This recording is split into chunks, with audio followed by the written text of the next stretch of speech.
Hello. So, this lesson is about increasing your child's independence. When they go to school, they are going to be asked or required or need to do as much as they can independently. There's going to be a lot of other kids there too doing the same thing. Do you know how many times throughout the day your child will take their boots on or off, or their coat on or off, or get their lunch and go to a specific spot, or sit on the carpet? This is all combined with following instructions. So, this is super cool that we can talk about increasing independence and build in something you're already working on into increasing what they can do independently. So, what can your child do independently?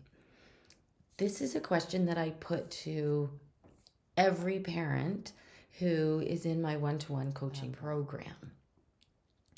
And what I find the answer is often not much. I mean, the parent says they don't do much independently. And so our job, working together one-on-one, is to get the parents out of the way so the child can do as much as they can independently.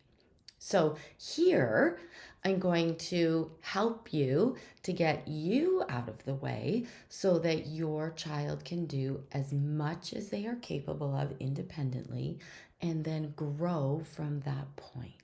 What we need to do to make that happen is to replace the relied upon adult, which may be you, with a support that is like universal, that can be used anywhere. And those supports that I love are visuals. You've probably heard of visuals and using visuals. Visuals are amazing because it doesn't matter who is the adult in the room giving the instruction. The visual can remain the same and the child can rely upon the steps in the visual. For example, here's one right here. This is one of my favorite visuals. It is about how to get dressed in your winter clothes. So I'm speaking to people from Canada because we all need to get dressed in our winter clothes, but this really applies to anyone. And just so you know, I have attached this visual below, so you can print it out and use it yourself, or you can make your own. And you'll notice that they're photos, they're actual pictures of items.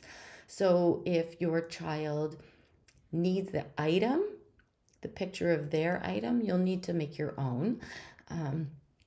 But if they are good with looking at, say, this hat and knowing that it represents their hat, then you can use this. The thing that I love about this visual is that starting here and going across is getting dressed, and starting here and going back is getting undressed. I love this visual.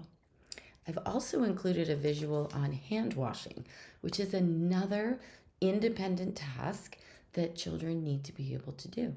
And there are steps for that laid out as well.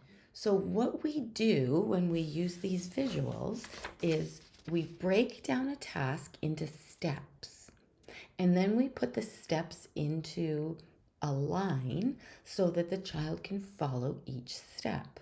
Now, with your own child, you need to first determine where are they at in this process. Do they know how to do this? If they do, you don't need the visual schedule or the visual of this. This is called a task analysis. So you take a task and you break it down, and then the child can follow the strip to build up or take it down. So what would you like your child to become more independent at for school? Perhaps you've had a meeting with the school already and they've said, we really need your child to be able to get dressed, or we really need your child to be able to get their lunch bag from their backpack and bring it to the table. that is something that you can put into a strip and practice at home. What if they say, we really need your child to be able to wash their hands?